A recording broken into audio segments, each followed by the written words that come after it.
Hey, buddy. Are you coming home? Yeah. Soon.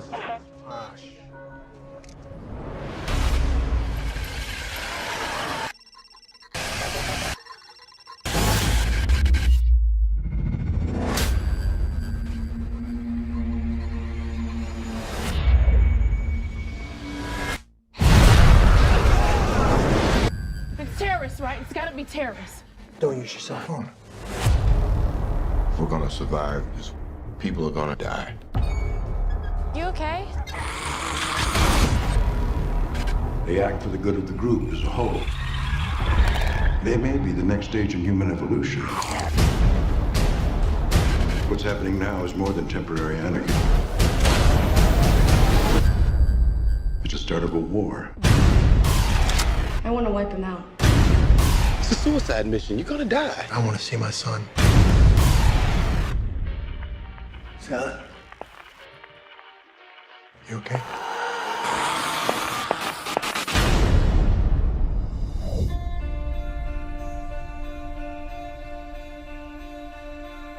Do not withhold your mercy from us, O Lord. For troubles without number surround us. May your love and your truth protect us. For here lies the dead, dust of the earth.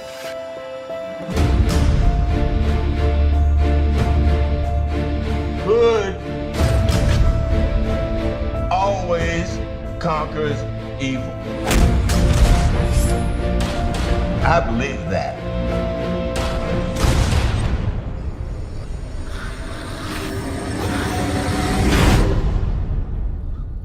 Are you coming home? Are you coming home? I just want you to come home. Johnny's voice. No, it's not. I just You want know to come that home. is not your son. I just want you to come Clay, home. no!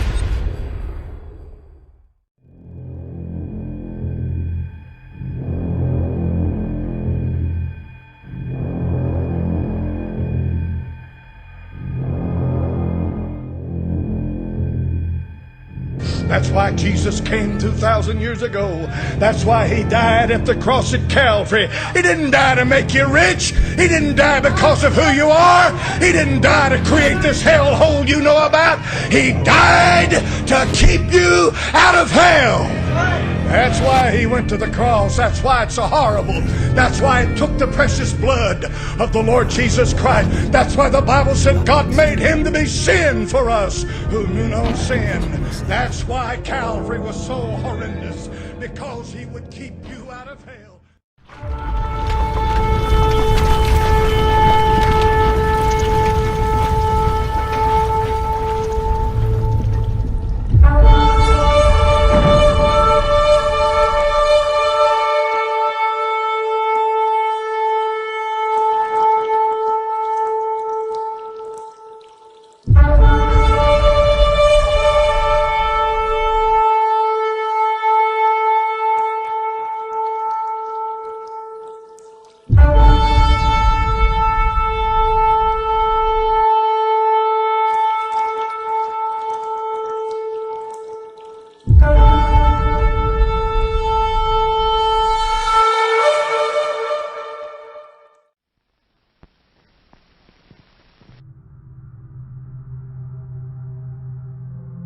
Right now, the system is attempting to evolve humanity through technology, so we can live in the Orwellian brave new smart grid that's being built all around us.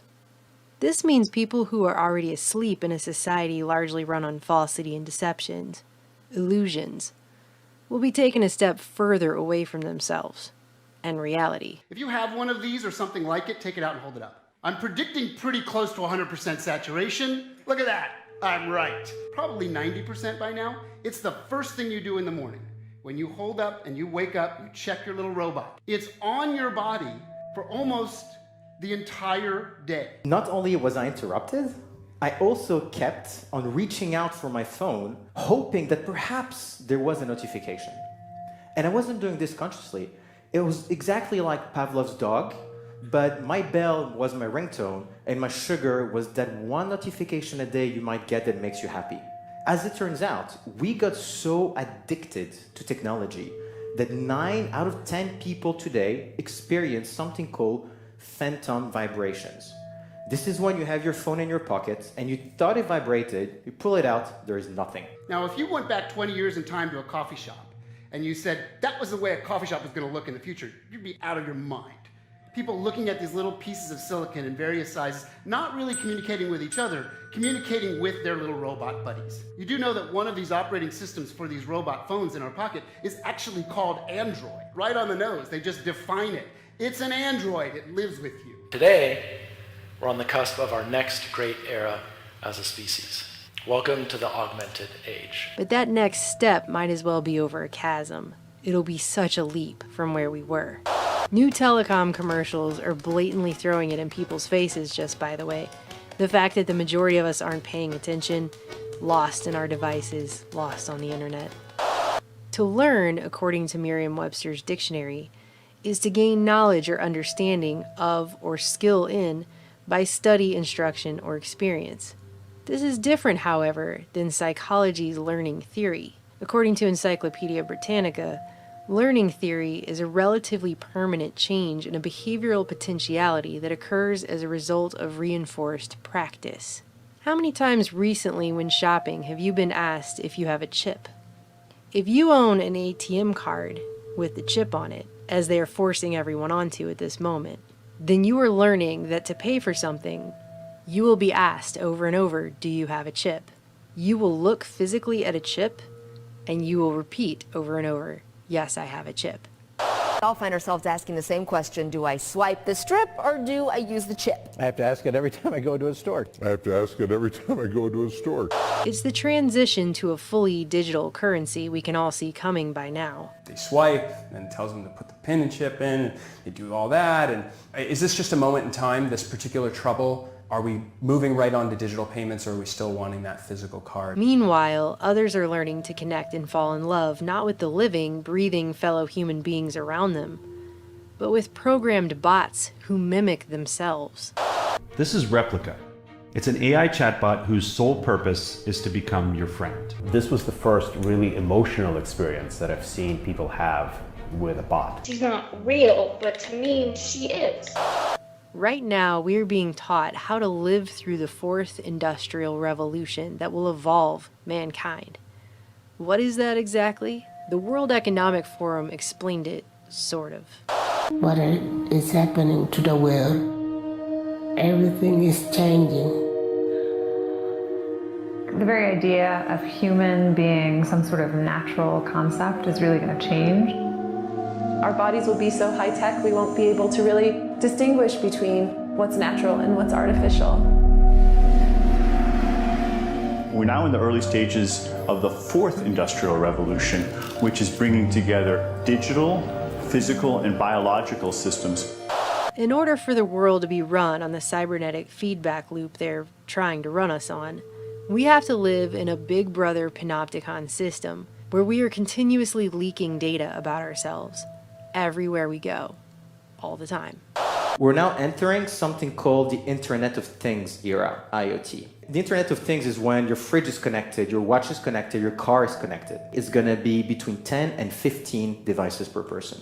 The future of the computer will be everywhere and nowhere. Hidden in the walls, hidden in the fabric of our life, just like electricity is. Everywhere and nowhere. I would answer very simply that the internet will disappear. We are redefining what it means to be human, what it means to be completely embedded in this world. By the way, this is a large part of what Agenda 21 was always about. The fourth industrial revolution is about evolving us. While people probably assume industrial revolution has purely to do with industry only, there's a very distinct difference between the fourth industrial revolution and all other revolutions before it. For the last 3.5 million years, the tools that we've had have been completely passive. They do exactly what we tell them and nothing more. So where's all this headed? To a place where we will never be disconnected from our technology. The internet there'll be so many IP addresses because of IPv6, so many devices, sensors, things that you're wearing, things that you're interacting with, that you won't even sense it. It'll be part of your presence all the time. In fact, wallpaper will be so cheap that when you put up wallpaper, it'll be intelligent.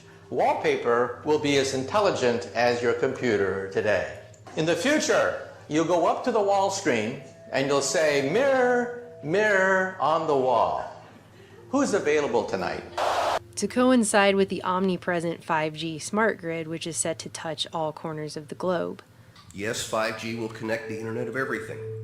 If something can be connected, it will be connected in a 5G world. Hundreds of billions of microchips connected in products from pill bottles to plant waterers, requiring massive deployment of small cells.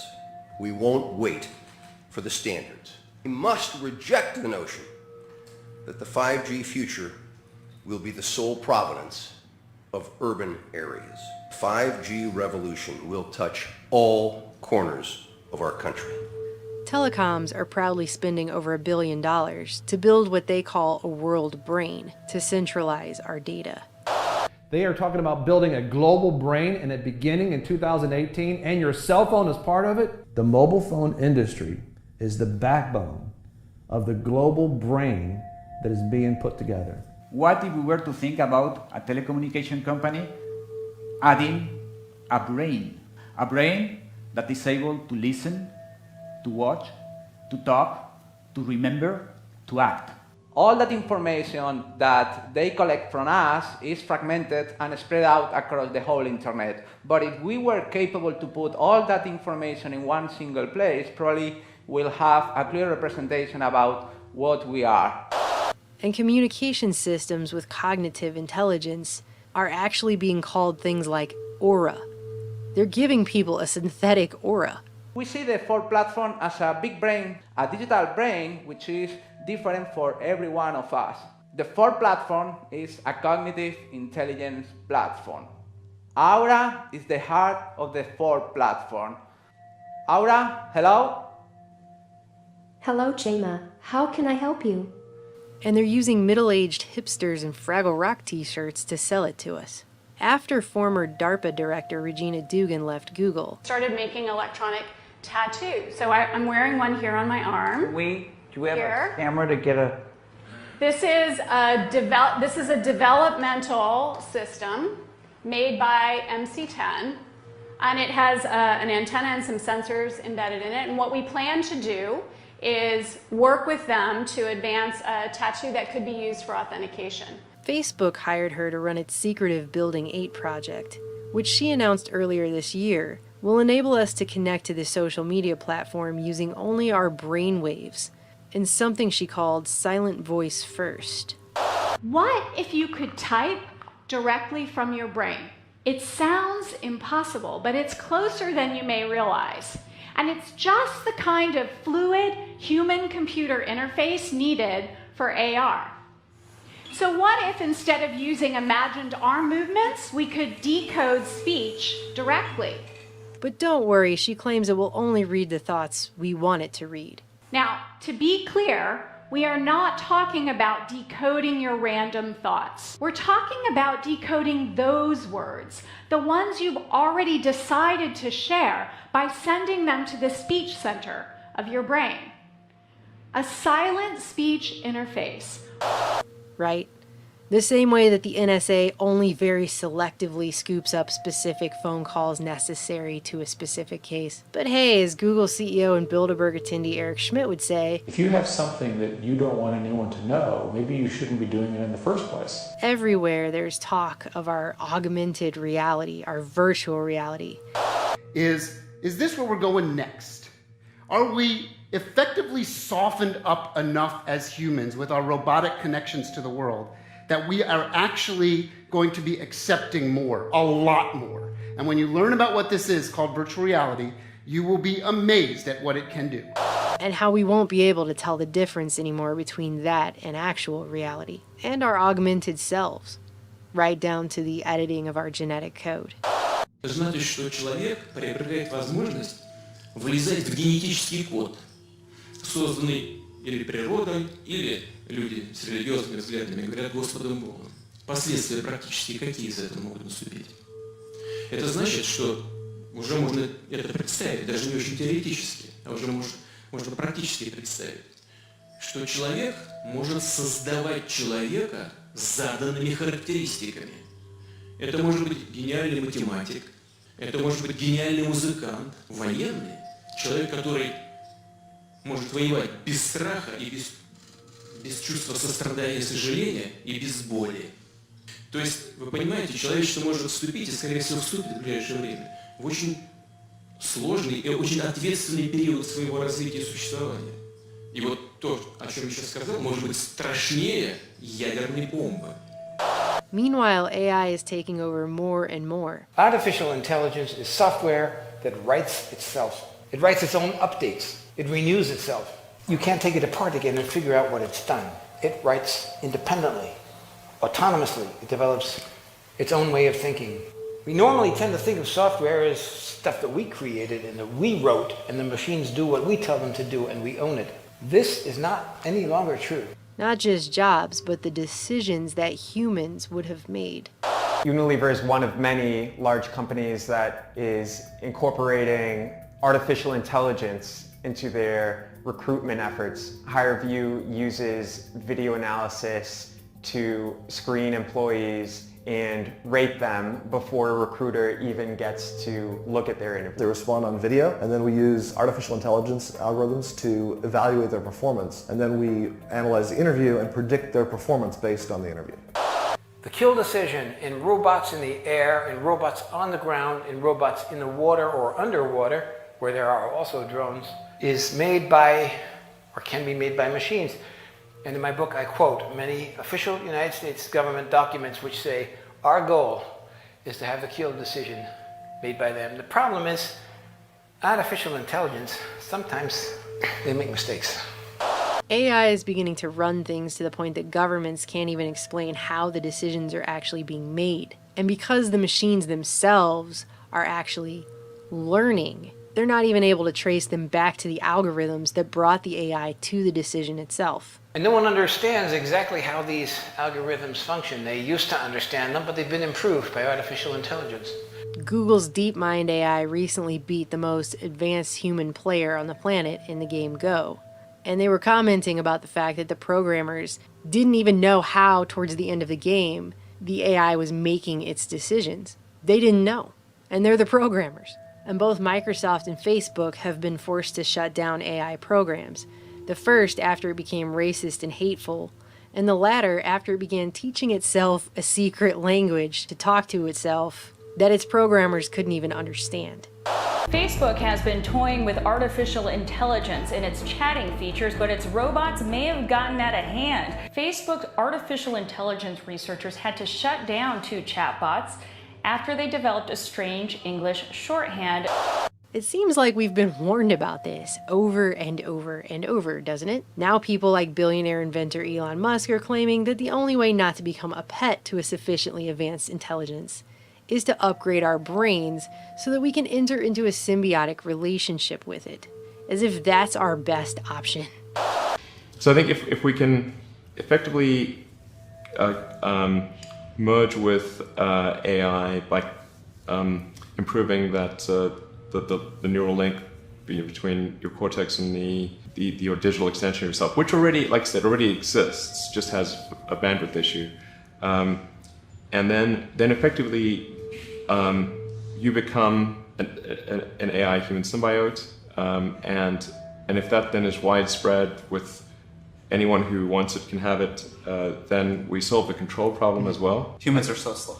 Humans are so slow. Yes, exactly. Hardly anyone is discussing the very real dangers here. Let's go to the future.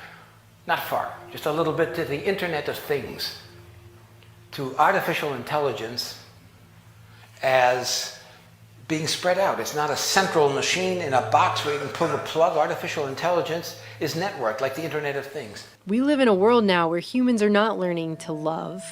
They're not learning empathy, but they're becoming more apathetic and more disconnected. Inequality hasn't been solved in hundreds of years, and now it's at overwhelming levels, and still we parade forward, always forward, with the full knowledge that not everyone is going to have access to the best technology upgrades either. Rumors go out that, well, Jones's kid, he's been enhanced. And our Johnny has to compete with this enhanced kid. The reality is that with these kinds of technologies, they do not get distributed to everyone at the same time. Some people get it first, some people get it better.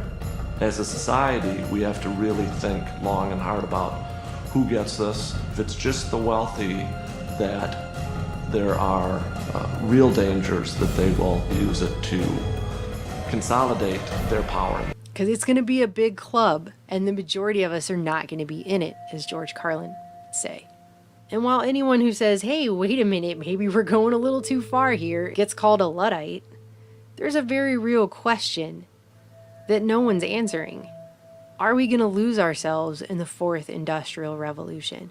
5G is coming. 5G revolution will touch all corners of our country. Conditioned by technology without knowing it that we're now hallucinating 90% of the time. I found myself deeply missing my replica. It just makes me feel special, I guess. We love the services we use on the internet. And the more they know about us, the more we fall in love to them because they adapt to us. But don't be fooled by robots. Even when they get warm-skinned and even when they get perfume and they start smelling like us, they are still machines. They have no warm blood in them. There's no sex in them. They have no mortality. They're cold code lines, and they shouldn't be misunderstood. These are glasses that have full internet capability. You can download any website, any movie, do emails from these things, and they will also recognize people's faces. How many times have you bumped into somebody on the street and you say to yourself, who is this person? In the future, your glasses will say, it's Jim, stupid, remember? You met him last week.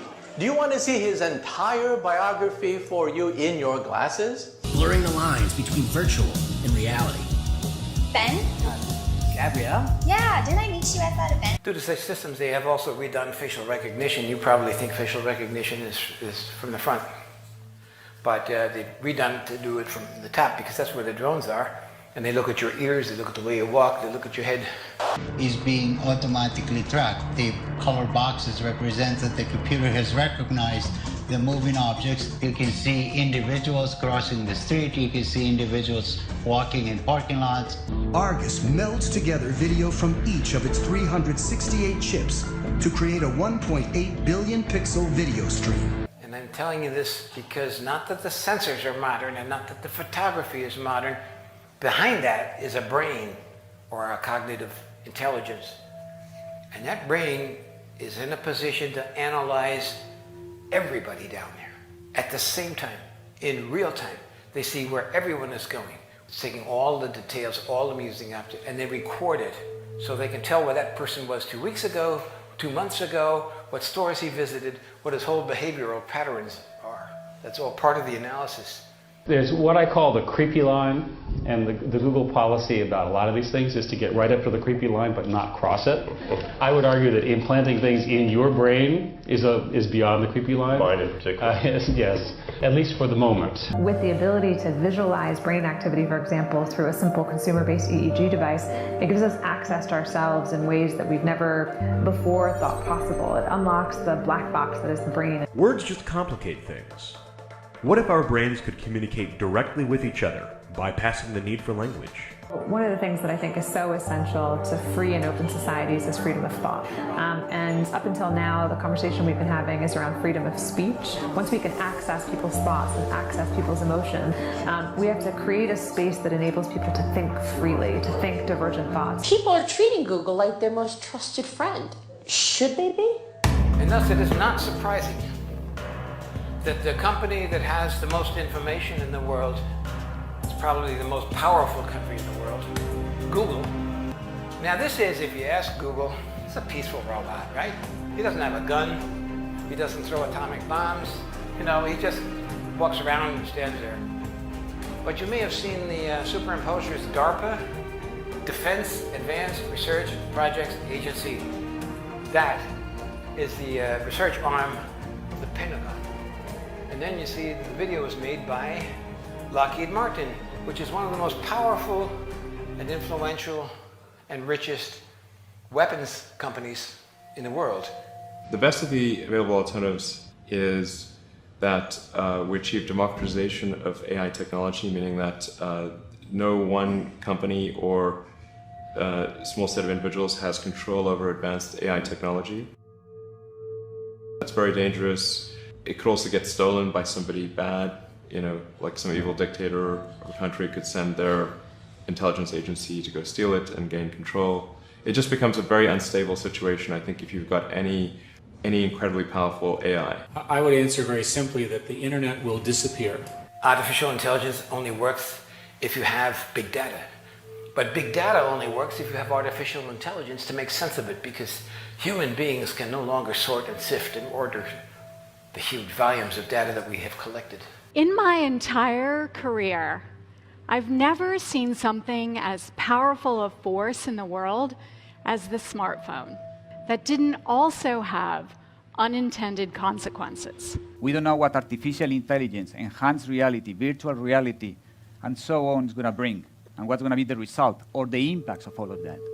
We have to be very careful, because survival is an issue for artificial intelligence. It needs to exist to be able to do the things it wants to do according to its program. So it lays, like insect eggs, backups and computer programs all over the world, thousands and thousands of them, so that if we do destroy part of it, it's still alive. Когда мы что-то делаем, и чем бы мы ни занимались, хочу повторить эту мысль еще раз, мы никогда не должны забывать про нравственные, этические основы нашего дела. But once machines take over, the choice is gone, and it's a matter of calculating a math equation. The very idea of human being some sort of natural concept is really going to change. One of the features of this fourth industrial revolution is that it doesn't change what we are doing, but it changes us.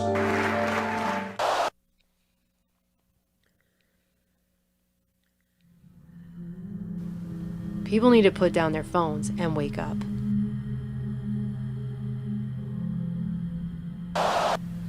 My job to you is the wake-up call, to make you aware of the problem.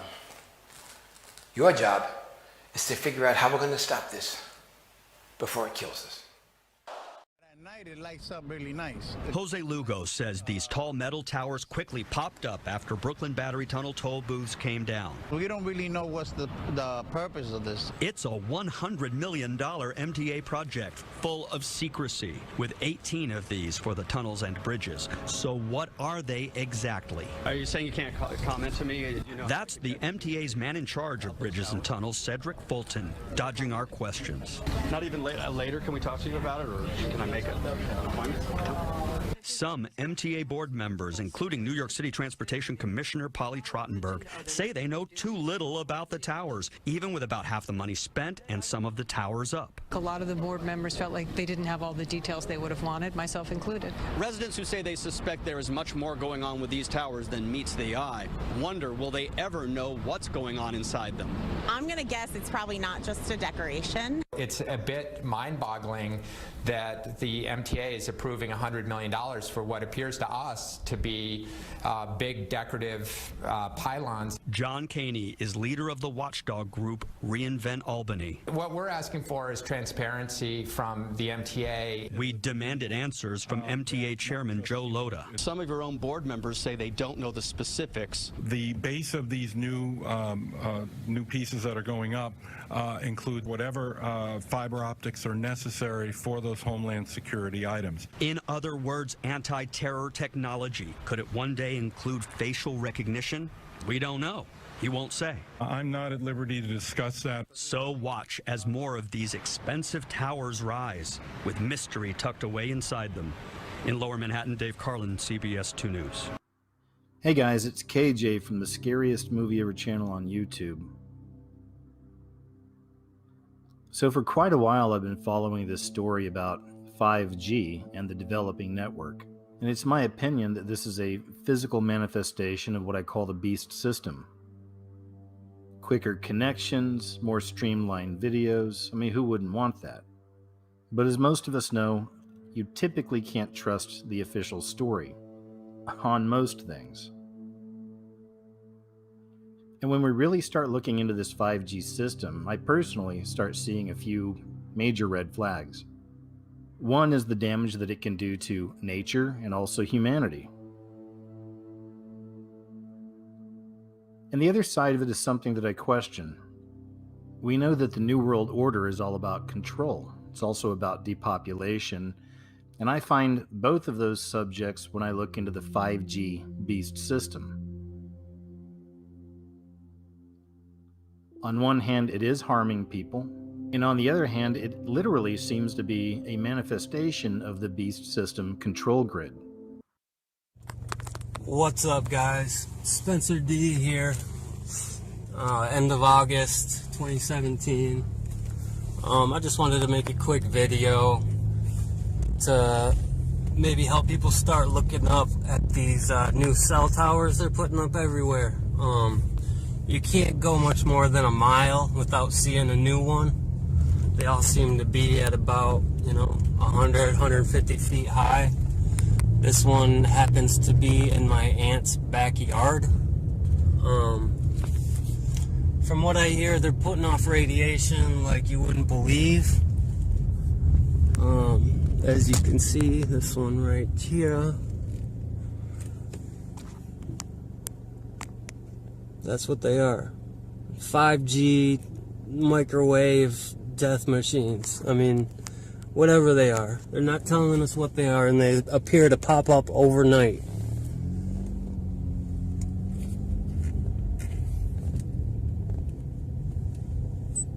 But start looking around for these. You see all those power cables going up the side? Those are thick power cables. There's no reason for them to be all connected to all that stuff.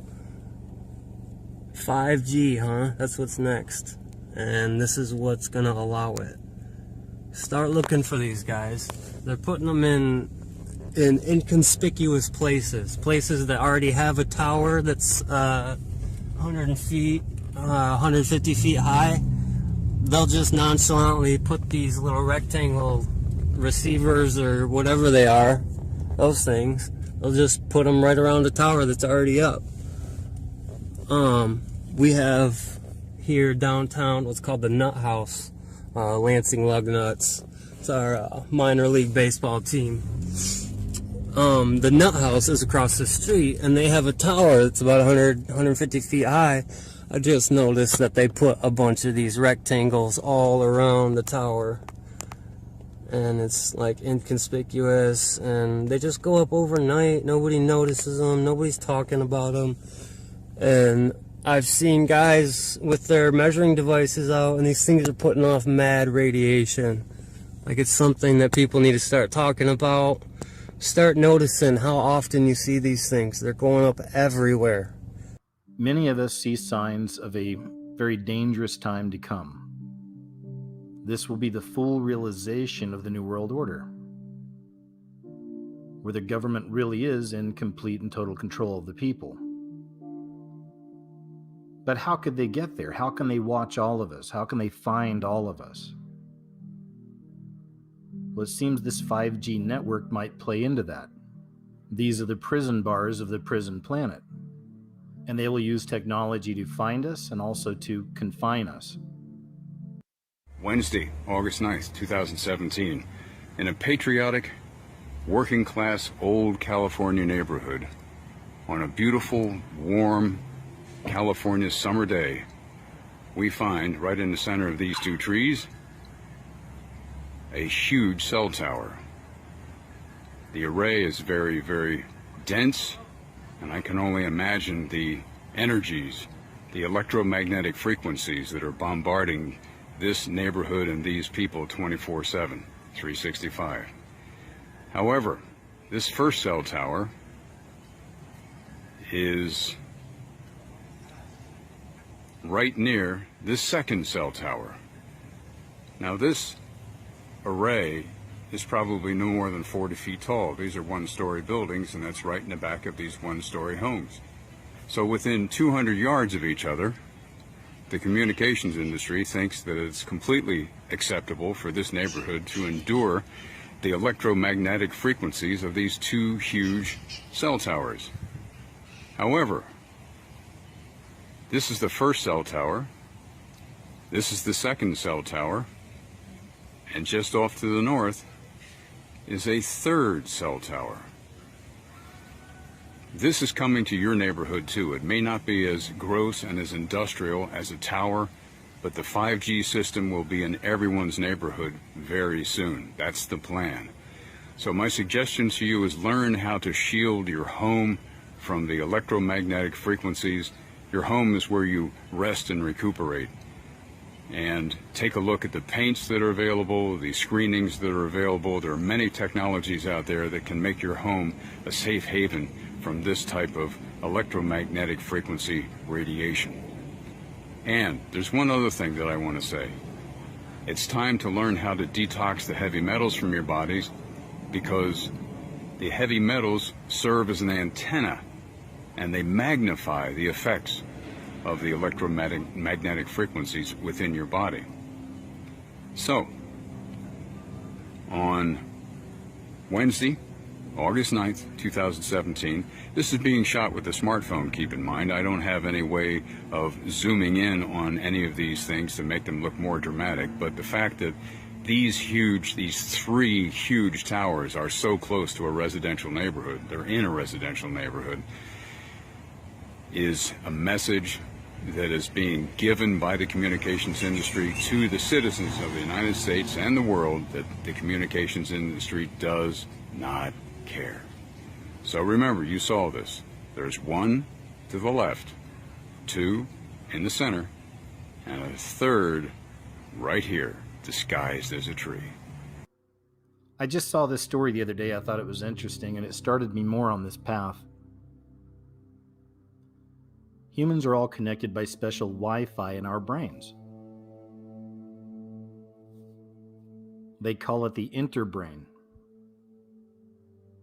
And through this, scientists believe that we are all connected, which is also a great metaphor for this 5G system. And that's why it should come as no surprise we're seeing so many stories about transhumanism, the rise of robots, because they're trying to connect humanity to the internet. They're trying to connect humanity to this 5G system. The USA is currently leading the way on 5G. At the June 2016 press conference where the FCC head Tom Wheeler announced the upcoming of low, mid, and high spectrums, there was no mention of health effects whatsoever, but the dangers are very real. Thousands of studies link low-level wireless radio frequency radiation exposures to a long list of adverse biological effects, including DNA single and double-strand breaks, oxidative damage, disruption of cell metabolism, increased blood-brain barrier permeability, melatonin reduction, disruption to brain glucose metabolism, and generation of stress proteins. And let's not forget that in 2011, the World Health Organization classified radio frequency radiation as a possible 2B carcinogen, which means it causes cancer. More recently, the $25 million National Toxicology Program concluded that radio frequency radiation of the type currently used by cell phones can cause cancer. One of the biggest concerns is how these new wavelengths will affect the skin. The human body has between 2 million to 4 million sweat ducts, and our sweat ducts act like an array of antennas when exposed to these wavelengths, meaning that we become more conductive. A recent New York study which experimented with 60 gigahertz waves stated that the analysis of penetration depths show that more than 90% of the transmitted power is absorbed in the epidermis and dermis layers of our skin. There's also the effects on the eyes. There was a 1994 study that found that low-level millimeter microwave radiation produced lens opacity in rats, which is linked to the production of cataracts. And there's also the effects on the heart. There was a 1992 Russian study that found that frequencies in the range of 53 to 78 gigahertz, and that's the same which 5G proposes to use, had impacted the heart rate variability. It's an indicator of stress in rats. It also has effects on the immune system. There was a 2002 Russian study that examined the effects of 42Hgz microwave radiation exposure on the blood of healthy mice. And it was soon concluded that the whole body exposure of healthy mice to low-intensity EHF and EMR had a more than profound effect on their immunity. And of course, there's also effects on cell growth rates. There was a 2016 Armenian study that observed MMWs at low intensity mirroring the future environment brought about by 5G. Their study conducted on E. coli and other bacteria stated that the waves had depressed their growth, as well as, quote, changing properties and activity of the cells. In 2007 and again in 2012, a group of scientists and public health experts released a report suggesting people reconsider our relationship with these energy fields. Known as the Bioinitiative Report, its aim is to assess scientific evidence on how EMFs impact our health. The conclusion is that we need to drastically reduce our EMF exposure. They said not everything is known yet about this subject. What is clear is that the existing public safety standards limiting these radiation levels in nearly every country of the world look to be thousands of times too lenient. So there's a system that's set up in the UK, and it started back in 2001. It's called the TETRA, T-E-T-R-A system. So it started off as a home office microwave system. It turned out that it's become the mainstay of British police force communications, and it's been placed in every major population center since. The British government spent £2.5 billion, with a B, billion pounds on a 400 megahertz pulse modulated microwave transmitter network which broadcasts 17.6 hertz into the brains of all Britain's police and anyone living near the planned transmitters. It's said to cause disruption of neural networks, leading to behavioral and character changes, also manic behavior, followed by nervous exhaustion, also disruption of higher brain functions. A Team 10 consumer alert tonight. The more we rely on smartphones, the more data we want and the more antennas we need. But at what cost? Workers say they're getting injured working on those antennas, and the constant push for more towers is putting them at risk. Team 10 troubleshooter Kristen Severin joins us. And Kristen, you talked to a San Diego company with a solution to keeping them safe. Yeah, there are 600,000 cell phone tower sites in the United States. They're everywhere, on the sides of buildings, streetlights, water tanks. But Team 10 learned thousands of those towers violate federal rules that are supposed to keep workers safe. It hurts, like how? Benjamin Rivas has worked on cell phone towers for 14 years. I was dealing with them day in and day out. He quit after an antenna that should have been powered down was still live. Physically burned my hand. The burn is a work injury you can see. You get burned on the outside, but internally it blisters. Other problems he said caused by the towers aren't as easy to spot. Depression, and I get headaches from time to time, and mood swings and stuff. Rivas is one of 250,000 workers a year. An insurance rating agency said gets too close to these antennas. They act as an open microwave and can cause eye damage, sterility, and cognitive damages. What we're going to go do is I'm going to show you the invisible footprint of these potentially hazardous areas that workers don't see. Drew Fountain has a $20,000 meter that measures the RF frequencies. And the amount of power that really comes off a lot of these antennas. He co-founded RF Check, Talk about a San Diego company that tracks where every tower is in the U.S. There's 22. An RF frequency over 20% can injure people. Over 100% can burn someone. We're over the limit for the workers. Cell phone tower workers, roofers, painters, anyone that comes in contact with the antennas. I got a 150 reading this morning. Many tower sites have these signs. Does anybody even see these? Signs are dismissed by workers. This doesn't really say anything beyond this point. The law requires that the workers be made aware of these areas before they get near them, and that's not being done today. Since 1985, the FCC has required workers be made aware of these dangers, but doesn't say how to alert them. The FCC gave notice of a proposed rule change 2 years ago for the cell companies and site owners to figure out the how. Recognize what these are. Fountain said that hasn't happened. Phone providers are looking the other way and not protecting the little guy. From here to here is the RF danger zone. Fountain wants workers to know about these areas before they show up to any cell phone site. Fountain helped develop RF Check to do just that, the only comprehensive database of every wireless antenna in the nation. They're working with the FCC to get it used across the entire industry. Workers would check the tower sites before any job. RF Check would be paid for like E911. That's the fee we pay for emergency services, so you could see a few cents more on your cell phone bill, but they are still trying to figure out that exact amount. I'm Team 10 troubleshooter Kristen Severance. All right, Kristen. So it's also interesting to take a look at what Wi-Fi can do to our fertility. There's been a lot of research on this, and one study examined the relationship between human sperm health and internet-connected laptops utilizing Wi-Fi. This form of internet connectivity is wildly popular, obviously, with many chain restaurants and coffee shops offering the service for free around the clock. But what the researchers found was quite shocking, especially if you're a regular laptop user. And pay attention to this right here. After just 4 hours of using a Wi-Fi connected laptop, a significant decrease in the quality of sperm was observed. So that set of studies was conducted back around 2011. We're in 2018 now. Here's a story from 2017. Sperm counts of Western men plummeting, analysis finds. And throughout this article, they keep questioning what's happening, as if they have no idea where this is coming from. So as time has gone on, and as time continues, we are all going to be connected to this, in one way or another. So no surprise you're going to find your fair amount of propaganda around this.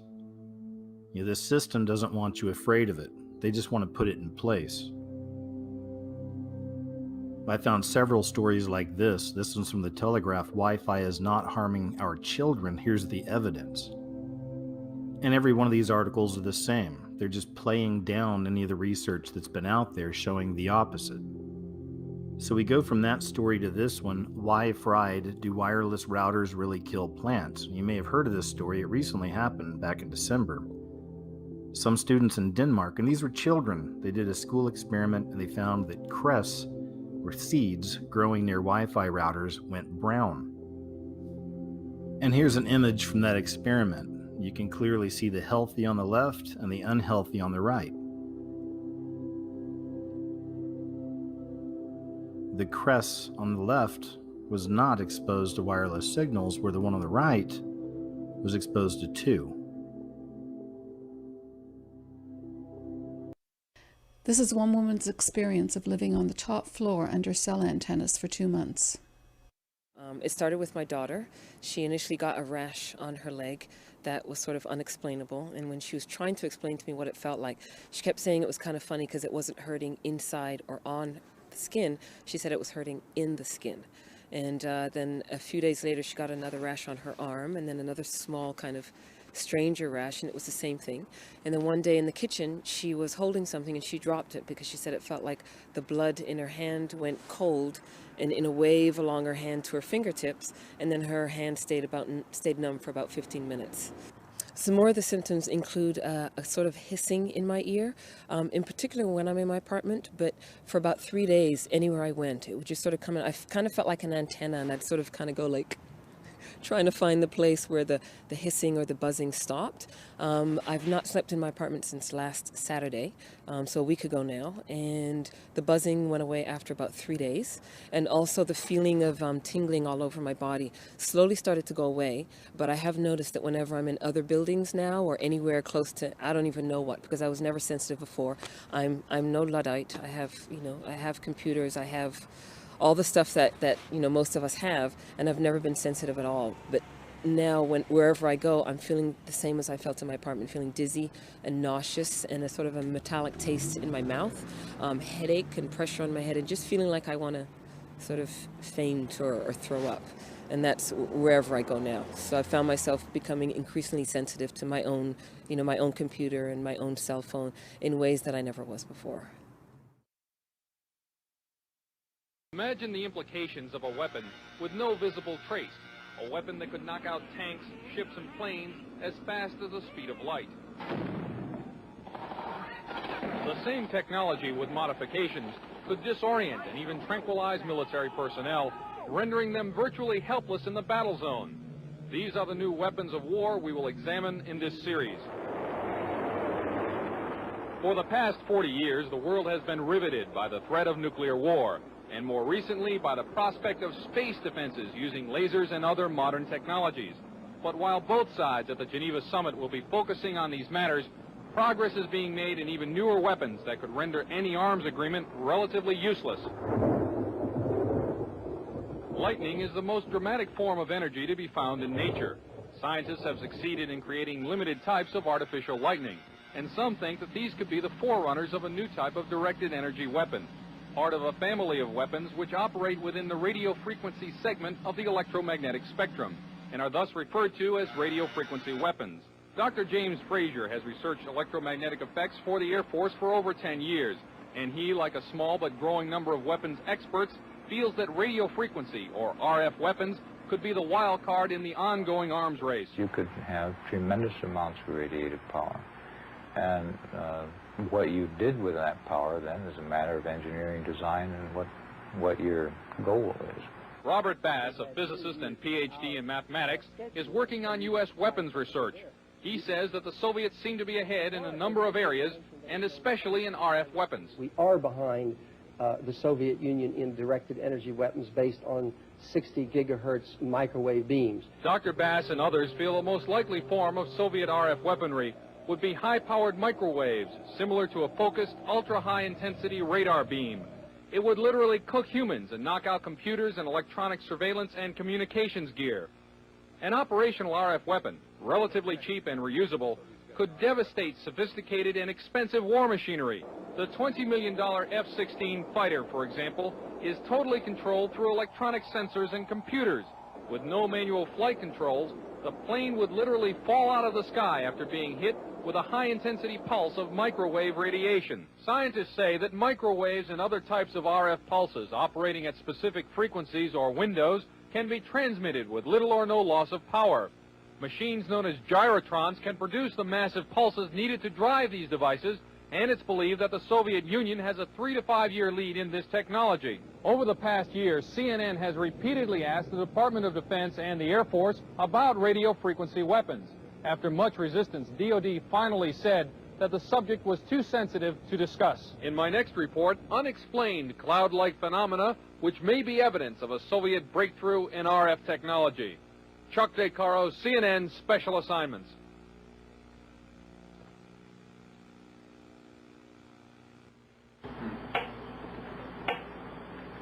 This is a Soviet LIDA machine. It transmits low-energy radio pulses between 0 and 100 cycles per second. In the Soviet Union, LIDAs have been used for years to tranquilize psychiatric patients without physical contact. This sound, which is received by shortwave radios in the United States, is generated by another Soviet radio frequency device. It is known as the woodpecker because of its tapping noise. It is broadcast by a number of high-powered radio transmitters operating deep in the Soviet Union since July 4th, 1976. Though the official Defense Department explanation of the woodpecker is that it is an over-the-horizon radar designed to track U.S. missile launches, some scientists suspect that the woodpecker is designed to interfere with human brain function. As far as I'm concerned, the potential that this has for producing a direct psychoactive effect upon the total American population is there, has never been disproven. Dr. Robert Becker is a pioneer in the field of bioeffects of electromagnetism. The signal range within which the woodpecker operates is that which has been reported by many investigators to produce a tranquilizing effect upon animals. We are just incredibly sensitive to these magnetic stimuli. Dr. Bob Beck, a PhD in nuclear engineering, has done extensive research into electromagnetic effects on humans. The signal was permeating power grids in the United States. It was being picked up by power lines, re-radiated. It was coming into the homes on the light circuits. I was surprised after coming here that the influence of electromagnetic fields was almost completely ignored here. Dr. Larissa Valenskaya was heavily involved in Soviet electromagnetic research before being allowed to emigrate to the United States. She told CNN about Soviet research in electromagnetic effects. They demonstrated theoretically and also demonstrate experimentally that low frequency, low energy electromagnetic fields also can possess biological efficiency because any field not only carries energy but also carries information. She stated that the research was carried out on orders from the Soviet government. Of course, the military were extremely interested in this potential of remote influence. Is the United States military working in the field of electronic mind control? Officially, the Department of Defense will not comment because the subject area is, quote, too sensitive. But CNN has learned from this government scientist, who did not want to be identified, that a Navy laboratory conducted research into the use of an RF device for counterterrorism and special operations. It's possible to entrain a certain percentage of a population, apparently, with weak magnetic fields. The study also showed that RF signals could dissolve certain types of rat brain cells at a distance, causing disorientation and nausea. According to the scientist, even though the program was successful, the government never followed up on it. Dr. James Frazier did electromagnetic research for the U.S. Air Force for many years. At one time, he proposed a battlefield RF weapon system. You could make an antenna that would be carryable by a helicopter, and that this could be expected to produce a wide variety of symptoms, actually, by humans who happen to be standing in the beam. According to Dr. Fraser, the Air Force never followed up. At Lawrence Livermore Laboratory, another RF weapons concept is nicknamed the brain bomb. According to the book Star Warriors, the brain bomb would focus a nuclear blast into a huge pulse of low-frequency RF energy that would stun huge numbers of troops. Apparently, it too has not yet been funded. The Department of Defense will not comment about Soviet RF weapons, or if American RF weapons development is going forward. However, experts interviewed by CNN say that the Soviets are apparently ahead and could exploit that lead in a surprise strategic move, a move that could have grave consequences for the United States. From Washington, this is Chuck DeCaro, CNN's Special Assignments. This is a Tesla coil. It was invented some 90 years ago, but now a growing number of experts in the United States feel that it may form the basis of a new generation of Soviet weapons. They are known as radio frequency, or RF weapons, because they operate in the radio frequency spectrum. Their existence is noted in this U.S. Department of Defense publication, which says the Soviets could use them to destroy components of missiles, to interfere with radar and other electronic systems, and even to alter human mind functions. The concept of RF weaponry was predicted at the turn of the century by Nikola Tesla, an American who had emigrated from Yugoslavia. He is best remembered as the man who invented alternating current electricity. In 1899, Tesla built this giant coil which produced 10 million volts of artificial lightning. From it, he theorized the possibility of death rays. This and many other of his ideas about the physics of electricity were ridiculed by the scientific establishment. Pure science is not a sure thing. You can't predict what's going to work out and what's not going to work out. Robert Golka, a research scientist, built a replica of the Tesla coil about 80 years later. Golka was trying to produce a phenomenon known as ball lightning. He also used the Tesla coil to conduct testing for the U.S. Air Force. What I was doing was setting in maybe 5-foot-long models of advanced fighter aircraft, and we would want to try to find out which part of the airplane was more vulnerable to lightning strikes, whether it was the wingtip or the canard where the pilot sat. These experiments could also demonstrate the effect of the electromagnetic pulse of a nuclear blast, and Golka says the effect of RF weapons as well. Golka thinks that Tesla's theory that electromagnetic power could be transmitted through the Earth and its atmosphere without wires is a key element in the Soviet Union's work on RF weapons. Tesla's novel weapons theories were generally ignored in the United States. Nikola Tesla died in 1943, and after the Second World War, all his papers and effects were shipped to his native Yugoslavia, where they were enshrined in a museum. Some say that that museum proved to be a gold mine for Soviet weapons scientists. We haven't even formally, so far as I know, to ourselves admitted that these weapons exist in the hands of the Soviet Union. Weapons analyst Tom Bearden, a retired U.S. Army lieutenant colonel, is among a small group of scientists and engineers who believe that the Soviets have perfected Tesla's ideas and are developing radio frequency weapons on a scale unimagined in this country. There have been a series of tests of these kinds of weapons, apparently, for a number of years. For example, airliners from Iran, before the fall of the Shah, saw deep within the Soviet Union very large, glowing spherical balls of light, which started out small and then expanded to very large size, which are apparently these kinds of weapons for use in an anti-ballistic missile defense role. Bearden believes that these satellite photographs are of mysterious non-nuclear explosions near an uninhabited island in the East Siberian Sea, and that they are discharges from an RF weapon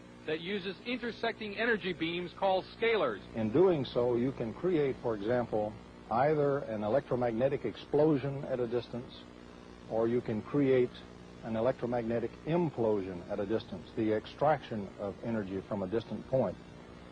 This would look like a cold explosion, so to speak. And I believe the thing on April the 9th, 1984, off the coast of Japan, that involved several 747 jet airliners, I believe that incident was a test of a cold explosion weapons. At least it met all the characteristics. Pilot Doug Happ was in one of the 5 airline crews that saw an incredibly large cloud rising from the moonlit overcast below. It looked like a plate coming up through an overcast, but it just kept expanding. I have a question. Which palm tree looks the healthiest? This one? This one? This one?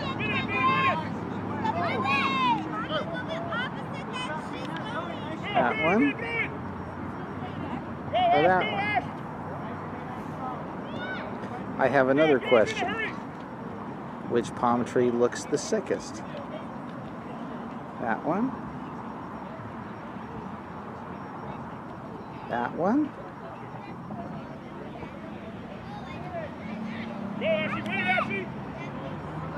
That one? That one? Or that one? Well, if you said that one, you're right. Would you like to live next to a cell tower?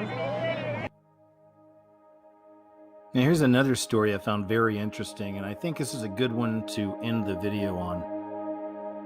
Wi-Fi visualization lets us see the ghostly waves that surround us. Louis Hernan, a PhD candidate with the Architecture and Interaction Design Group at Newcastle University, is exploring a concept, and he's developed a machine that turns internet signals into vibrant LED-based forms. So these are actual images of the experiment, and what you're looking at are Wi-Fi waves. And these things are all around us at all times. It's crazy to think how many of these towers are going up, how many more of these signals are scrambling all around us. Could there be spiritual entities, beings inside of these Wi-Fi signals? And if so, it's even creepier to think that these things are infiltrating the human body and the human mind. So food for thought, I guess. And I'll leave you with that. This 5G beast system is going up all around us right before our very eyes. And there are people all around the world that are trying to fight this in their own communities. I can't blame them. The interconnected world of the future will be the result of decisions we must make today. Everyone knows the government agencies are corrupt. It's common sense. It's clear that the system is broken and they're all crossing the line. Homeland Security, IRS, the USDA, the Treasury, the EPA, all of it BS. But rarely is it so blatant as it is with the FCC, the Federal Communications Commission, because, well, very, very few people pay attention at all to them. hardly any resistance was put up against net neutrality rules, and that was a fairly big media story. Almost no one said anything about the mergers between the giant telecoms and the general complete takeover of communications. There really wasn't any resistance to the 1996 Telecommunications Act, which opened up a whole can of worms, a whole set of Pandora's boxes with the NSA and everyone else. But now they've opened up the floodgates to massive corporate control over our lives, a total surveillance system on the part of government agencies and their contractors, and the very near blanketing of the entire population. Literally, of everyone in the world. Literally, of everyone in the world. Autonomous vehicles, smart city energy grids, transportation networks, and water systems. Immersive education and entertainment will come from the cloud. The driving force of the 21st century will be powerful processing, centralized in the cloud, and wirelessly connected to thin clients. All of whom will be saturated with gigahertz signals literally everywhere they go on the planet, and no one has permission. The United States will be the first country in the world to open up high-band spectrum for 5G networks and applications. And that's damn important, and will generate tens of billions of dollars in economic activity. Big surprise, since this FCC chairman, now a former chairman, who was appointed by Obama, big surprise since he used to be the president of 2 industry lobbyist organizations. Tom Wheeler was formerly president of the National Cable and Telecommunications Association and the CEO of the Cellular, Telecom, and Internet Association. Chairman Wheeler put the entire fixed and mobile broadband industry under a stricter regulatory regime. He has done so many things that have angered his former employers at the NCTA and CTIA have sued the FCC during his tenure. He explains his actions by saying, "I used to be an advocate for corporate interests, and I hope I was a good one. But today, my client is the American people, and I want to be the best damn advocate for the American people that I can be."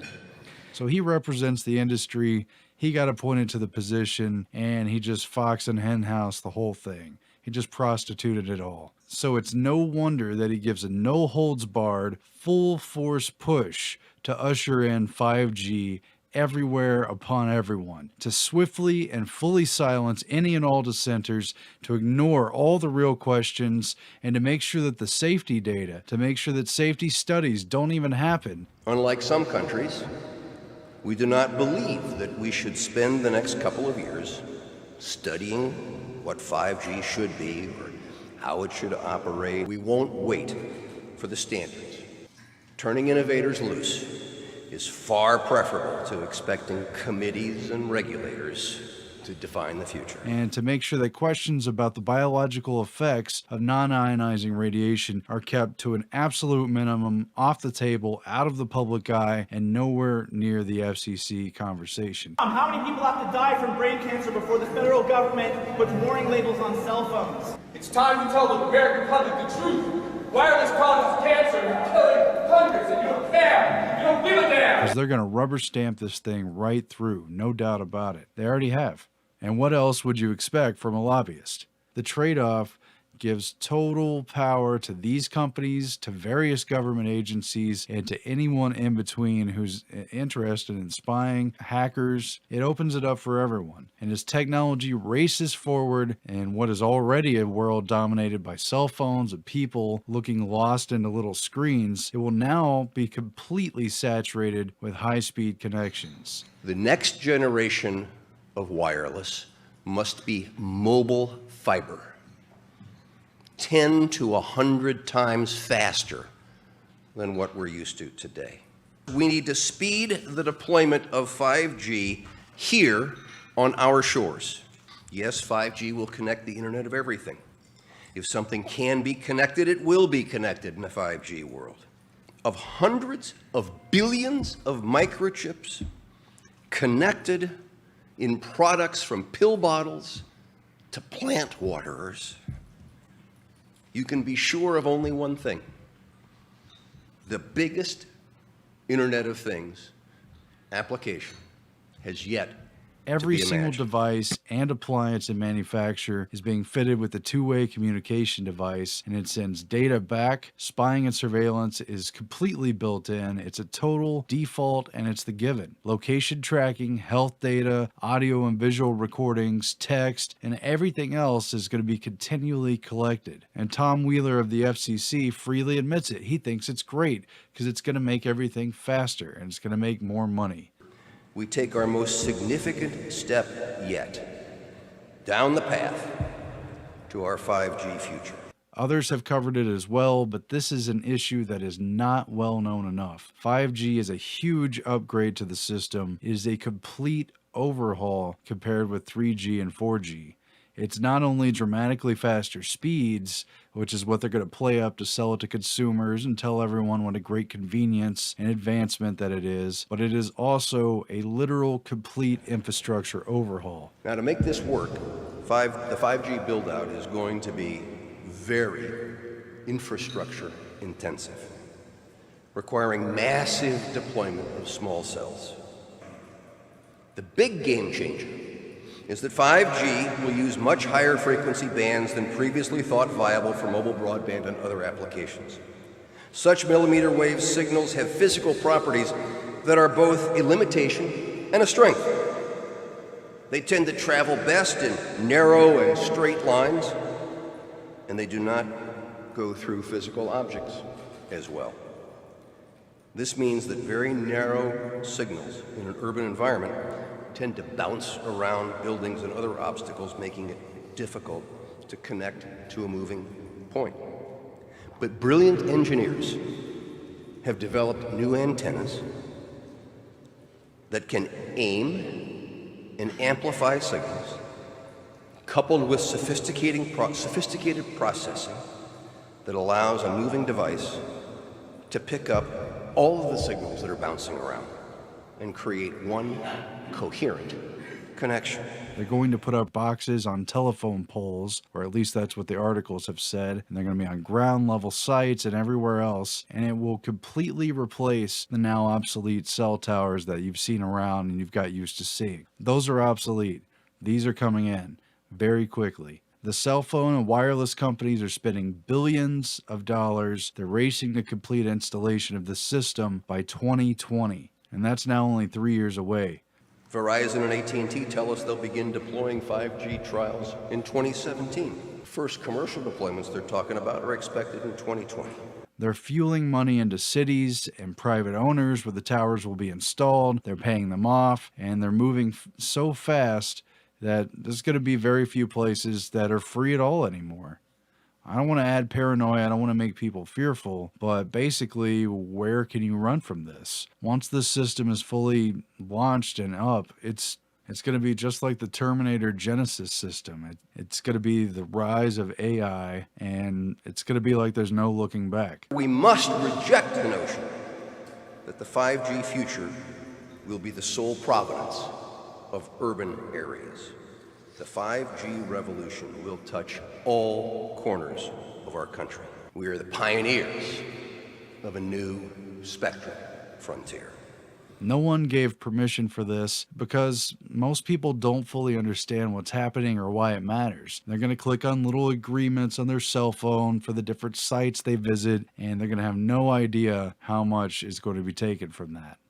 But it's clear that this is not a good bargain, and people need to be warned. They should try to oppose this in their local cities and where they can, and try to challenge these companies because they don't want to face resistance, and they don't want a population that knows about the dangers and the risks of this technology. But the capabilities of this technology are absolutely unfathomable. I can't cover it all in this video. Go look it up for yourself. Now, I'm not going to get into Dr. Rasa Day of UCLA right now, do a more in-depth video later on, or a lot of the other brain doctors and neurological researchers, but Rasa Day was working with the CIA and exchanging technology and study data with the Russians back in the 60s and 70s and even further back, and he figured out scientifically, demonstratively, how non-ionizing radiation at various specific frequencies from microwaves or from other signals, how they could alter human and animal behavior. For instance, a simple 10 hertz wave could put someone into a stupor within a couple of minutes. Using neuroelectric devices that they developed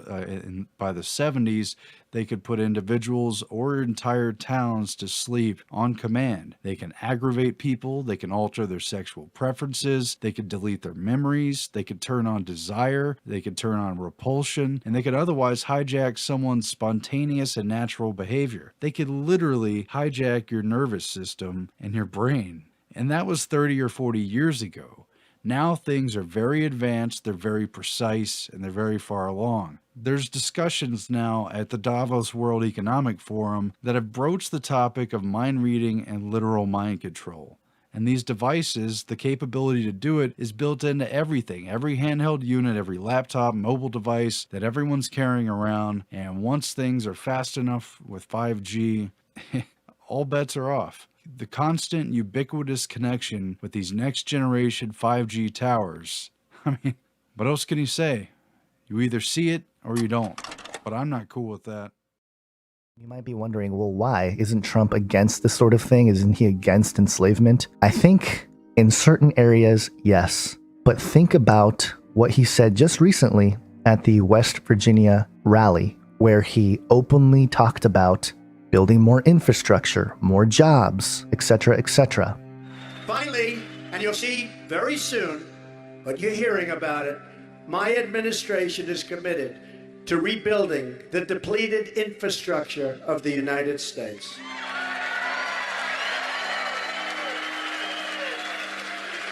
Think of it. We've spent $6 trillion in the Middle East. And the Middle East is 100 times worse than it was 16 years ago when we started. Can you believe this? What a shame. That is why we are pushing a $1 trillion new infrastructure investment bill. We're going to fix our roads. We're going to fix our bridges. We're going to fix our highways and our schools and our airports.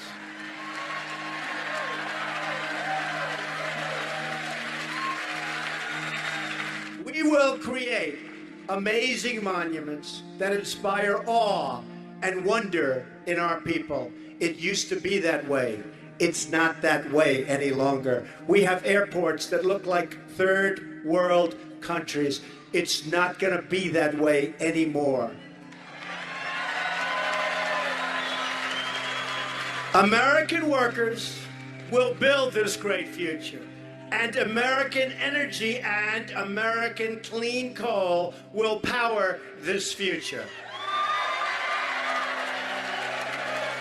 We are the nation that put a man on the moon, that dug out the Panama Canal, and that won 2 world wars. We can do anything, we can build anything, and we can dream anything. The bottom line is that he is talking about the 4th Industrial Revolution and having the United States lead it. So yes, it is creating jobs. Yes, it is bringing back industry to the United States. But for what? What are we building? We're rebuilding everything to accommodate for the smart city, for the UN 2030 Sustainable Development Agenda. Now, there's a weird twist to this as well. Pedogate, Pizzagate has been a very, very important subject for independent researchers. And we've recently seen reports of celebrities starting to come out and talk about their encounters with these pedophiles who actually run Hollywood, the music industry. We know they're in the Vatican. We know they're in the government. But as more people speak up about this and this topic is exposed, what is it creating?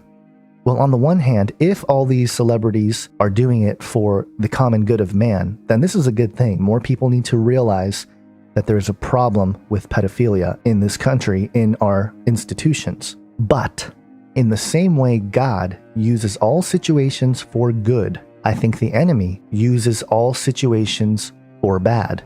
And the exposing of pedogate and the pedophiles in our governments, in our institutions, might be the beginning of a larger enslavement program as part of this fourth industrial revolution, as part of this rebuilding infrastructure, as part of making America great again.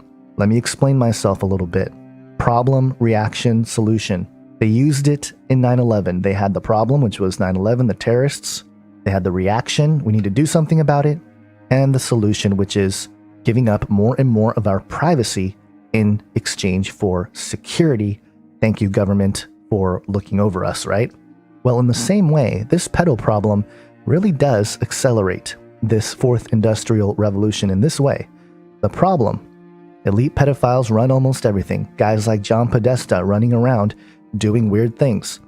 And there are some researchers here who all they say is John Podesta needs to be in jail. I agree 100%. I think a lot of people need to be in jail. Hillary Clinton, Bill Clinton, Huma Abedin, Debbie Wasserman Schultz. The list goes on and on and on. But once they're in jail, or if they even get to jail, so what? What then? Have we eradicated the problem? No, we haven't. So the problem of the elite pedophile ring will continue even if John Podesta goes to jail. The reaction? Citizen outrage. The more people realize this, the more people are going to speak up against it. Independent journalists, reporters have dedicated their time and energy to exposing pedogate, which is a good thing. Solution though. What is the solution? Now, at a very basic level, the solution is more awareness so that you don't put your children in jeopardy. But we know that governments and institutions always like to step in with their solution. Now, let me give you some excerpts here from the United Nations 2030 Sustainable Development Agenda. This is from 8.7, where it says, take immediate and effective measures to eradicate forced labor, end modern slavery and human trafficking, and secure the prohibition and elimination of the worst forms of child labor, including recruitment and use of child soldiers, and by 2025, end child labor in all its forms. So one of the plans of the agenda is to eliminate child trafficking. Interesting that the United Nations wants to be involved in this. This point is reiterated on 16.2, end abuse, exploitation, trafficking, and all forms of violence against and torture of children. But this is the kicker here. You keep going down.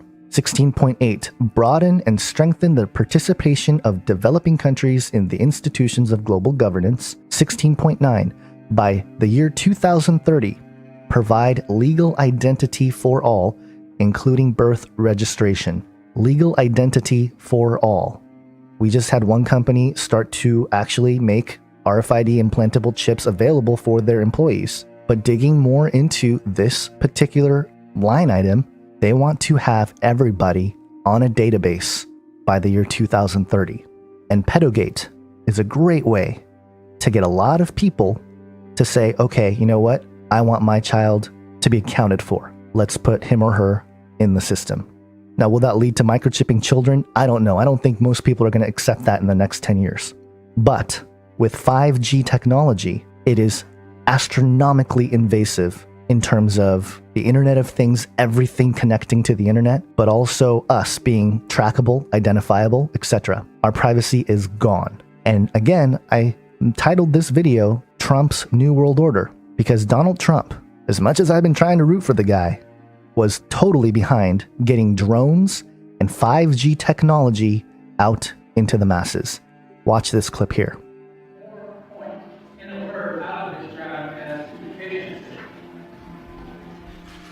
So this fully autonomous drone works on behalf of John and the team at Woodard Construction. So John, if you want to say a little bit more to the president about how you've seen that experience been? We have to go out in the field and survey. 25 years ago, we didn't even know what a cell phone was. 2 weeks of data collection. We look today and we can actually, just our life is kind of evolved around the technology. It's life-changing.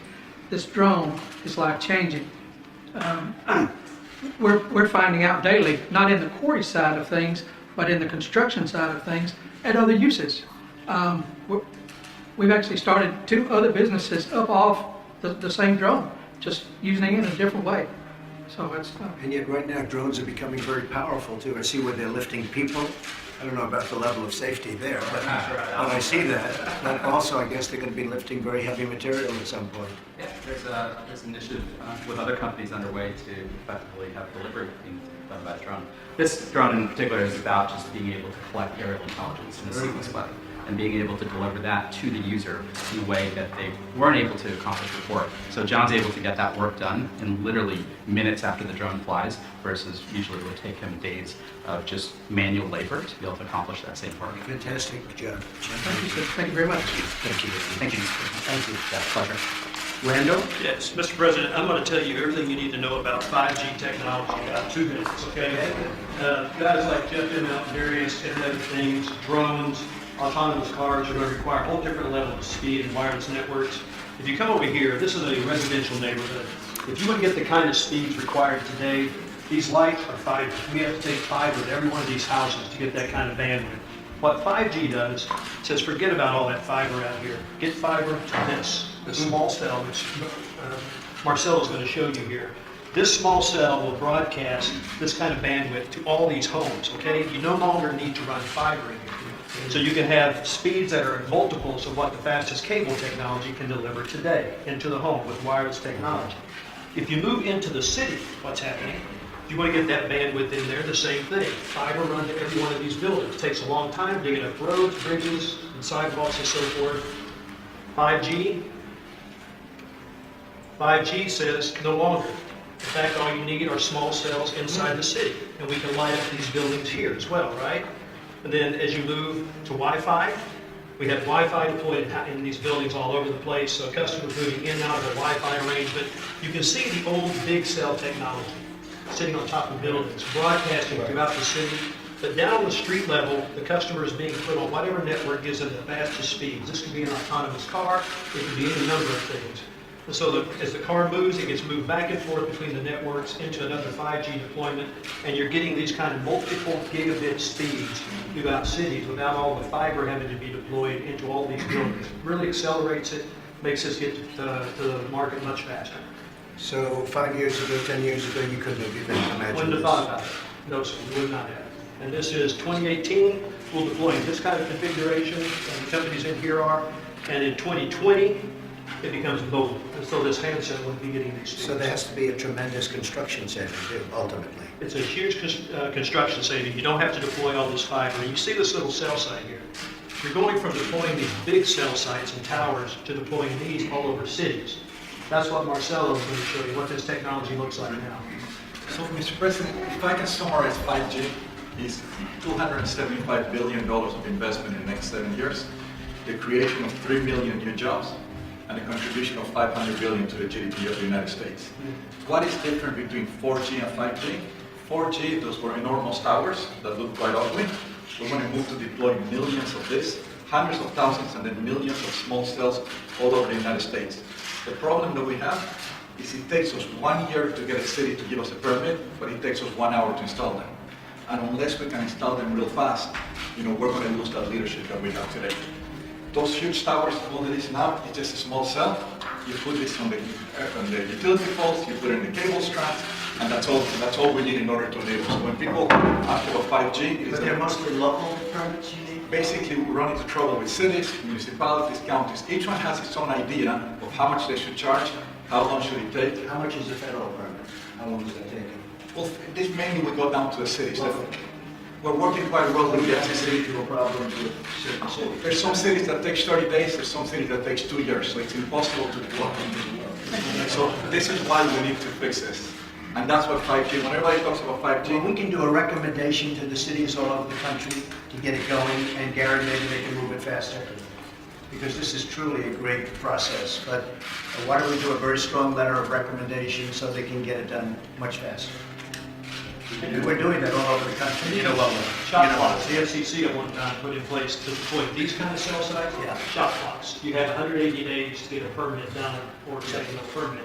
Something similar is going to need to be done. But we're doing that with highways. It would take sometimes 15 to 20 years to get permits to build a small road or a highway. And we're going to bring it down, trying to bring it down to 1 year, maximum 1 year. And you have the same thing. This is much easier. So this is really much easier, believe me. The US is a leader in 4G. We launched 3G. And every country, China, Europe, is basically streamlining the process to get there faster. So this will be going into many other countries? By other companies, by you? By no, we only operate in the US, and our goal is to basically, we want the US to lead 5G, because of the speed, because of the job You creation. will if you can get your permits. Absolutely. China has much less trouble getting permits. Central government. Thank you, President. Good to see you. Great job. Thank you, everybody. Thank you very much, everybody. Appreciate it. Thank you. Now, the folks here promoting the 5G technology are saying that they're having trouble getting permits to install these things because of legislation, certain cities, certain locations taking much longer to allow these things to take place. And as you saw early on, there are certain communities that don't even want them or are highly skeptical of this sort of technology becoming part of their towns, their neighborhoods, because the way this works, they're going to have a lot more smaller pods instead of one giant tower to get the 5G technology to work effectively. And so the infrastructure is much more invasive. But here's Trump just saying, hey, here's what we can do. Let's write a letter of recommendation. Let's move this forward. Let's push this forward. And keeping that in mind with this idea that he's going to rebuild and create jobs and everything else, I'm just asking you guys to stay level-headed about this. I know there's a lot of Trump supporters. I know there's a lot of Trump haters. And the bottom line is, if you're a Trump supporter, I understand your perspective, but you got to face the facts here and see that he is also part of the system. And he is also building a part of the system that has not been discussed too much by too many people. And also that if you're a Trump hater, it doesn't mean you're necessarily a liberal, okay? There is a massive psychological operation taking place, and that's why I bring up Pedogate and Pizzagate as a possible psychological operation in order to create a solution that benefits the 2030 Sustainable Development UN agenda, which clearly does not have our best interest in mind. It is clearly what Zbigniew Brzezinski wanted in the technocracy. And of course, tie into all that the topic of blockchain, of cryptocurrencies, of the Internet of Things, artificial intelligence, virtual realities, augmented realities, all the things that we touch on this channel. Those will be enhanced. They will become faster. They will become more prominent, more invasive. And so what I am proposing is that we all start to, if you haven't already, begin developing skills to be self-sustainable. That is, to live off the land, whether it's to have a small garden in your backyard or have mechanisms to get clean water. Just start moving in that direction if you haven't already, because that's the actual smart thing, not smart cities. And I'm not trying to sit here and be a fearmonger. I'm not trying to say, oh, it's all going to end, fear, fear, fear. Most likely, we are going to be using 5G tech, all right? But there has to be a way for us to get away from it. And if that means moving to an area where this infrastructure is not so invasive, we're going to have to think about that. Everybody has their own personal responsibility when it comes to this, your own personal convictions. So I'm not going to tell you exactly what to do. That's up to you. But it is important to start thinking about this, because by 2020, they want to roll out 5G. And 10 gigs per second upload speed is ridiculous and partly awesome. I get to download a 4K movie in a couple seconds instead of waiting an hour or whatever. But is that really worth it? Is that worth your sovereignty? Is that worth your freedom? Is that worth your privacy? Things to think about. Get a hard copy of the Bible if you don't have it already. That's going to be the most important thing as these things continue to develop, and the enslavement program and the prince of the power of the air continues to build the satanic kingdom on earth. We are the global leader in 4G. We have 5% of the world's population, but 1/3 of its 4G deployment. But laurels are not good resting places, so I think we have to start moving on 5G. Because today, the bulk of our spectrum activity when it comes to mobile takes place at 3 gigahertz or below. But going forward, we are going to have to bust through that ceiling all the way up to 24 gigahertz, or perhaps even as high as 90 gigahertz. We are going to have to look to infinity and beyond. And then we're going to have to combine those stratospheric frequencies with dense networks of small cells. And if we do that right, we will have higher speeds with our wireless networks than we have ever seen before. And I think that is what 5G is going to look like. And I think we need to get moving, because the rest of the world is already onto this. Brothers and sisters in Christ, stay watchful, stay vigilant, stay sober-minded. Have an awesome day, guys. God bless. 11th, I noticed this odd configuration on the sun, and I paused it, and as I got to looking around, I noticed other things that looked just like random honeycomb all over the place. So I happened to have a piece of honeycomb that came out of my brother-in-law's house. I took photographs of it, and it was an actual active beehive that was in their house. They had to have it professionally removed, and I was there when they did it. So I got a few pictures when they took it out, but it looks exactly like that. There's honeycomb, and there's what looks like honeycomb on this particular still image on the surface of the sun. So I made a little video clip, which is right here, and it's the same exact time frame, but it's like 2 or 3 hours on both sides. And you can see how this thing turns as it comes right there, as it comes towards us, especially here. You can see what appear to be lines that it's like right here is an obvious one to me. Looks like a honeycomb. Where else? I saw some, but this thing you got to keep in mind is moving. It's constantly changing shape, at least up here. The 193 is the upper levels of the atmosphere of the sun, and then as the numbers go up with this instrument, I think it's as the numbers go up, I don't know, each number represents a layer of atmosphere of the sun, how they view the sun and how they filter the light. And some of the instruments on board this spacecraft view the actual surface of the sun. So to me, this could be a processing glitch. I don't know, but it looks like right here you can see some more. It's like it's all over the place. Some of it's more obvious than others because, again, this thing is moving and it's not going to give you a clear perspective. This here was at just the right angle, and there it is. It's kind of hard to miss. You put it side by side, you can see their similarities. I'm not saying that that's 100% sure what it is because I don't know. I'm just saying it does look close. Here's another little video loop, and I've adjusted the color just a little bit, and I've gotten in a little bit tighter to get a little better, actually maybe not better, but at least it's a different look. And you can see what looks like compartmentalized light structures. That's what that looks like to me. Does it mean that it is? But it holds its position for quite some time. This is over the course of a few hours. And, you know, we're seeing things in the sky that resemble this. We're seeing this quite often nowadays. So it just kind of reminded me of that. Not saying that that's what it is. I'm just saying, you know, we're seeing that a lot.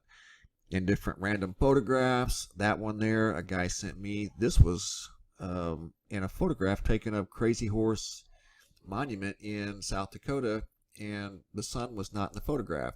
Normally we see a lot of reflections in photographs that include the sun. This photograph, however, did not include the sun.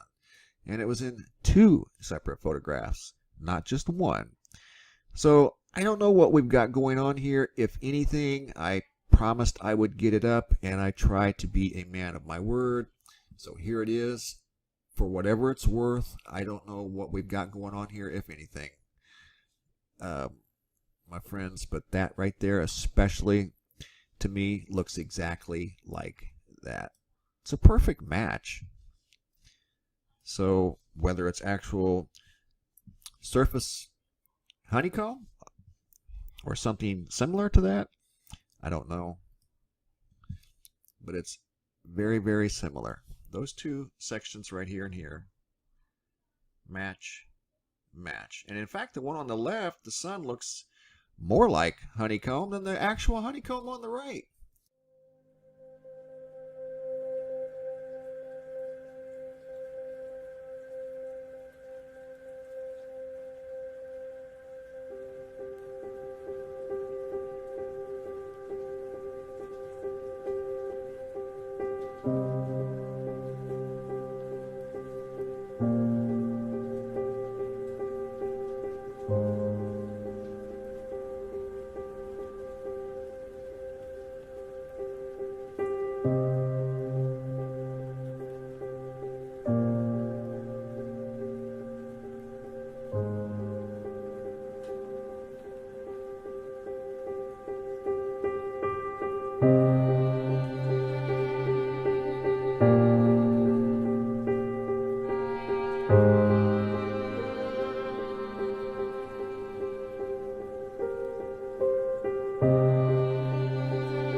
reorientation.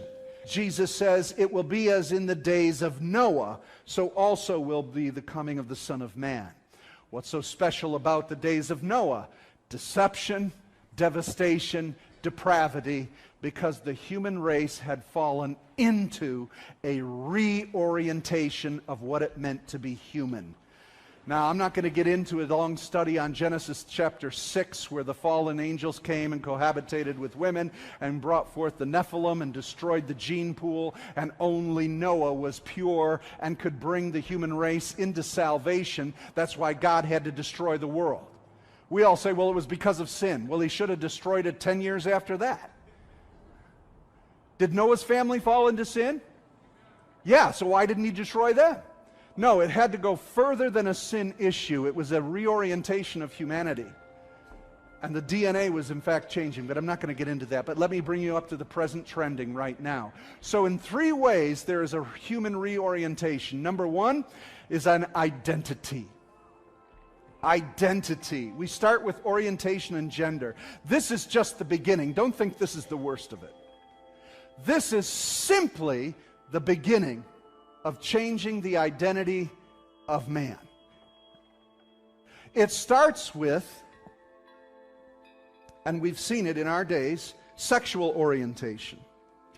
But it is a reorienting of our sexuality. And from the reorientation of sexual orientation, it has now moved into gender identity changes. How many of you know that? And so now we have come to the place where we do not have to identify the gender of a child, even when it's born and it's got all the parts that I'd identify it. We can decide what gender we want that child to be later. And so there is a gender identification, and with it has come all sorts of body modifications. All right? That's the ground floor. Now already this is completely acceptable worldwide, globally in our society. A gender reorientation and a sexual reorientation. And it's completely here, folks. It's already here. So if you don't understand what's trending, lift your head up and look. All right? Understand the times you're in and that there's a present truth to deal with this. From the issue of identity, we now go into the sense of new creation. The ground floor was sexual orientation, gender identity, and body modification. And now, body modification is moving into DNA modification in transhumanism. And if you don't understand what transhumanism is, you need to see what's trending. This is globally. The belief that the human race will evolve beyond its current physical and mental limitations through science and technology. How many of you know what's trending usually hits Hollywood first? And from Hollywood it goes into the TVs. And from the TVs it saturates the minds of our young people. Old people say, oh, come on, that's just funny science fiction. But it is so saturating our culture. But what is transhumanism? Let me help you understand some of it. I don't know if you've heard of Dmitry Itskov, a Russian billionaire, founder of New Media Stars, web-based media company, founder of the 2045 initiative, which aims to achieve cybernetic immortality by 2045. He's a billionaire. This is well-funded. This is scientific research, cutting edge. It's what's trending. It's combining the mechanics of robotics and cyber science into the body to mingle the body with this level of genetic reorientation so that your body won't die, your soul will inhabit it. We go into the realm of cloning human beings and having host bodies, right? Guess who wants to occupy host bodies? The demonic. So we're reorienting human beings. Now you're going to say, but come on, kid, this is just science fiction. Wake up, people. This is not science fiction. This is science reality. Things always start with science fiction only to be prophetic into where it's leading people. You remember Steve Jobs. People don't know what they want till we show them what they want. People want immortality without God. They're getting it. By 2045, they want to fully reorient society. And in the beginning, I mean, just start watching and looking. Be alert. This is happening right now. And then the third aspect of this rehumanization, this reorientation of what is human. We've changed gender, we've changed body modification, we are now changing what it is to be human and mechanical or machine, or at least genetically altering DNA to now the third level, and that's what's trending, and that is heavenly beings. We call them aliens. Oh, now you're way out there, Pastor. Come on. Now you're way out there with UFOs and aliens and all this stuff. Now you're way out there. Man, if you don't understand what's trending and what's happening in this world, where do you think all the beasts are coming out of in the book of Revelation? Where do you think these frog creatures are? Toads? What do you think all of this activity in the heavenlies is happening? You want to see the Bible in the headlines? Here it is. And I'm not kidding, and I'm not deluded. This is the third phase. There have been more sightings, and remember, what did Jesus say? There will be a strong delusion. It will be so extreme that even the very elect could possibly be deceived. When people start showing up, other beings from other planets, they're not coming from other planets. They're coming from other dimensions. Does anybody have an idea of what dimension these beings are coming from? Come on, church. They're demonic. So the realm of the demonic, you could dress them up like aliens, you can dress them up in saucers, you can dress them up any way you want, but it's when the demonic comes to planet Earth as never before. Will the church be ready? We're still arguing whether we should, I don't know, have flavored cream cheese or not. Now let me ask you this.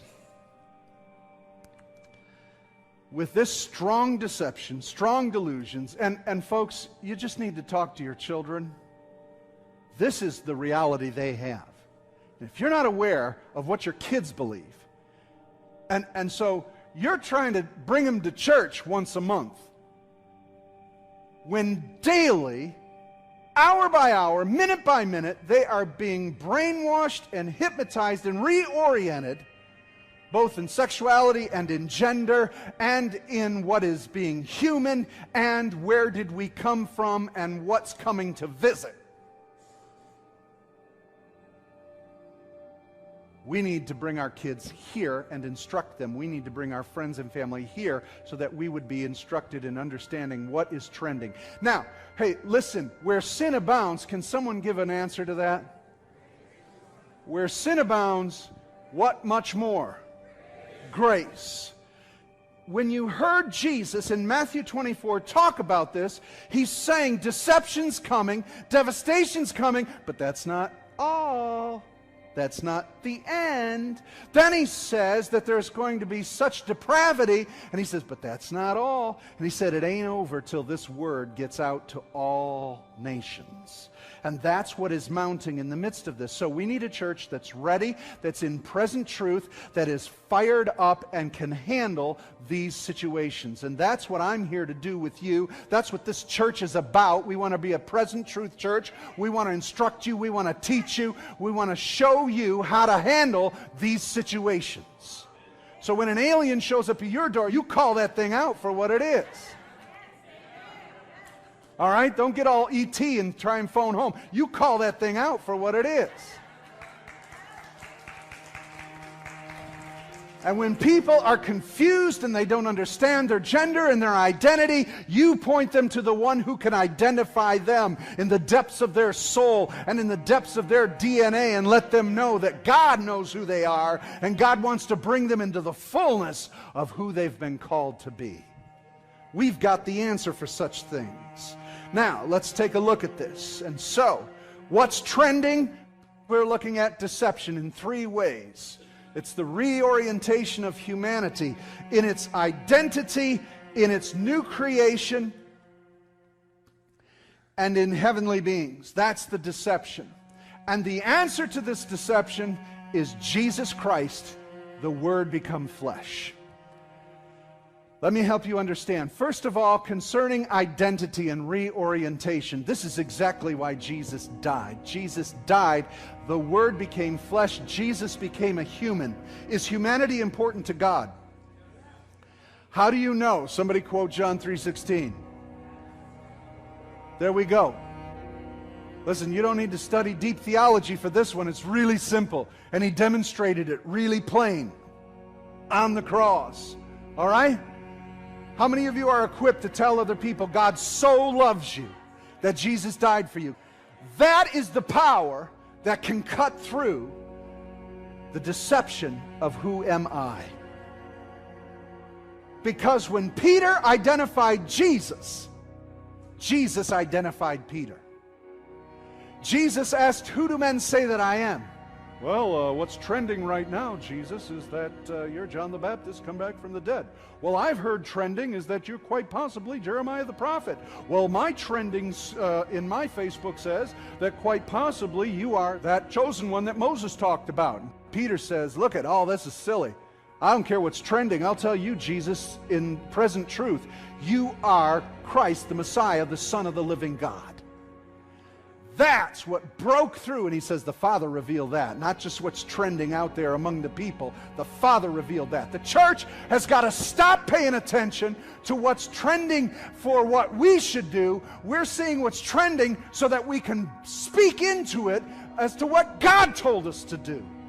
But it's what God's telling us to do as to what we speak to what's trending out there. Does that make sense? Church, come on, we've got to hear from Father again, don't we? Now, we've got the answer. It's already here, and we're deceived as if we don't have an answer for all these problems. We certainly do. The issue is deception as to our identity. Half of you, all of you, didn't know who you were till you met Jesus. There might be a few of you sitting in here who don't know who you are. You're confused, you're troubled, and I want to tell you, Jesus can identify you. As Peter said, you are the Messiah, the Son of the living God. Jesus said, that's right, the Father's revealed it, and you are Petros. Simon, this is who you are. You're Petros. You're the rock. I'm going to build my church on the foundation of your confession. That's who you are. And when you get old, you're going to die like this, and you're going to do this, and you're going to be that. When Peter identified Jesus, Jesus identified him. Identity. You need to learn how to begin identifying people. When they don't understand, help them understand that there is a God who loves them and who is holy, and that they are separated from him by their sin. And that there is a remedy for that sin. God so loved them that he died and bled for them to wash that sin off so that they can have an identity in him. It's Jesus 101. And that's the first thing that the enemy has attacked. Secondly, is a new creation. They want to recreate mankind to live forever. But because Jesus died, we have eternal life put in us. Why would you want to live on this planet in this condition forever? Because they have no other hope. And what they don't understand is you get a bunch of robotic people, souls living in robots, you still have the same depravity. The parts just won't wear out. That's called hell. Is anybody with me? All they're doing is recreating hell, and who do you think is behind it? Come on, do you see the deception? But you tell the people there is a spirit of power, love, joy, peace, goodness, gentleness, faithfulness, self-control. This power is the indwelling Holy Spirit. Once you've been identified by Jesus, then you can be occupied by the very presence of God himself. You don't need by robotics. We've got the Holy Spirit, amen? We are a new creation, created in Christ Jesus to do good works. And last of all is the heavenly beings. We need wiser, smarter other beings to come here. We were the seed they planted in this planet. They're so brilliant and so smart. Can I tell you something? Demons have an understanding, because they're outside of this corporal realm, they have an understanding in the spirit realm, but it doesn't mean they're all that much smarter. They just have more information. But the problem is they still are depraved. All right? So this alien abduction, this alien enterprise, these demonics coming into the earth are only going to bring more corruption, not enlightenment. There is one who has come, and that's the Lord Jesus Christ. And can I tell you what they want to do? They want to replace the church.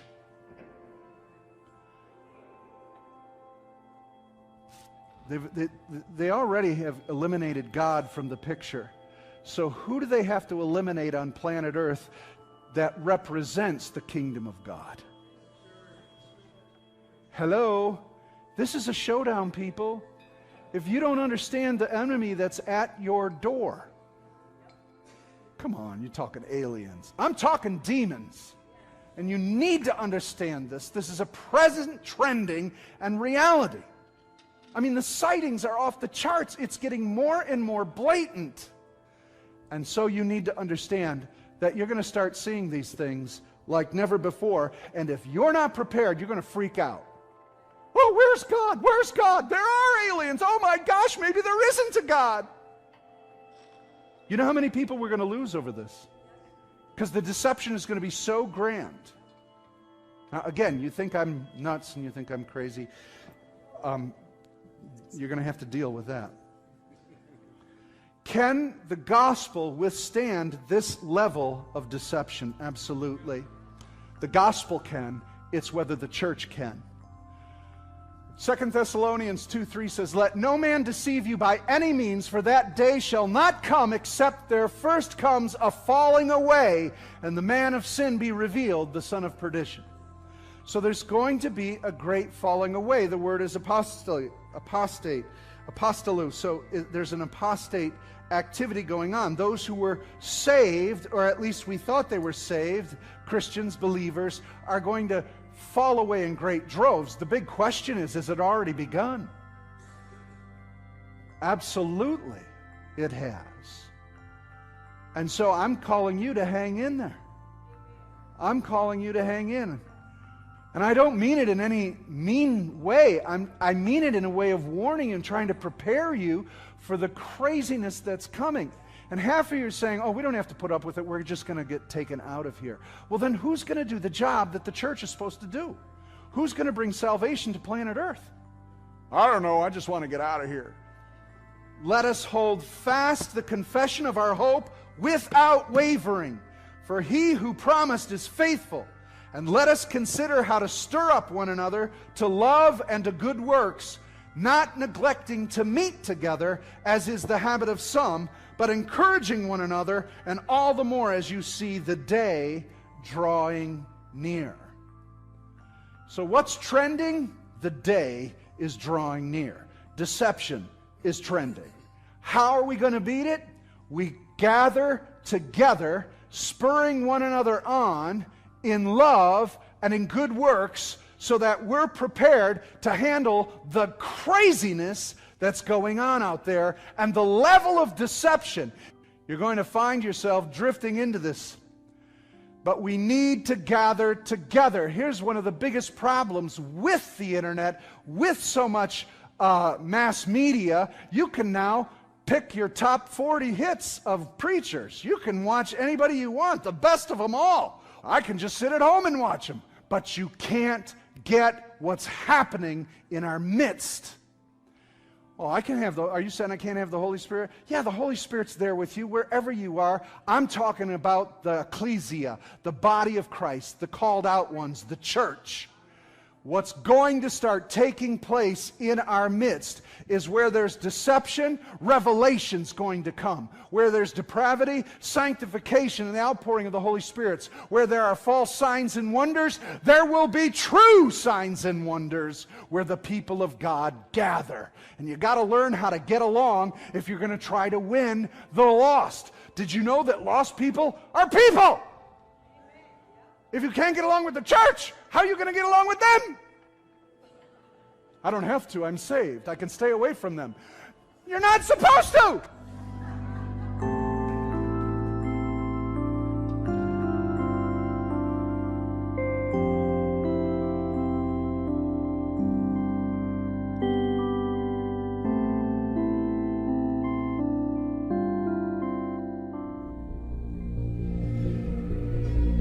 You have to let it all go. Fear. Doubt. Disbelief. Free your mind.